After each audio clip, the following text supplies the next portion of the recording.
Since the last time the Dáil discussed the housing situation, which I believe was about 2 to 3 weeks ago now, I've dealt with roughly around 10 different families presenting as homeless or at risk of homelessness in my constituency in Carlow and Kilkenny. And that's not unique to me. I'm sure deputies from across all parties and none have been dealing with this situation as well. But what people in this situation are looking for are solutions and answers.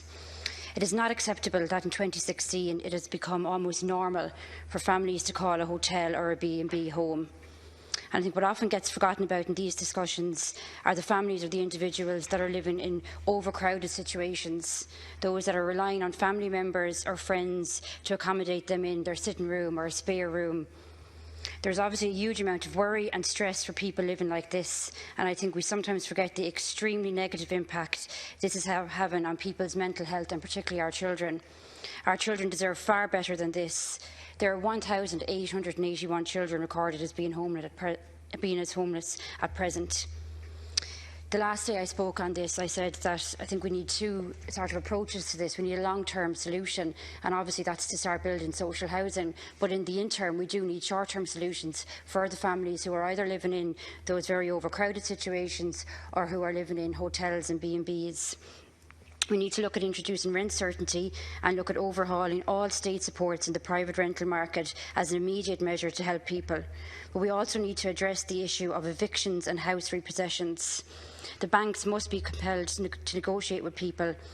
Often, and I'm sure a lot of people have come across this, you see a house being repossessed, it's left empty for months. It often causes great antisocial behaviour in the area because the house is boarded up, vacant. That family then presents as homeless to the local authority, putting more pressure on the housing list and the homeless services while the house lies idle. It absolutely makes no sense. And in a lot of these situations, people are willing to negotiate with the bank and they are willing to pay something towards the mortgage, but the banks are simply saying, sorry, we're not willing to negotiate with you. So we need to look at this section as well, because obviously there's absolutely no sense in this. We have a housing crisis, and in a lot of situations we have banks taking back homes that could be used obviously for people who are looking for homes. We need to strengthen legislation to protect the family home.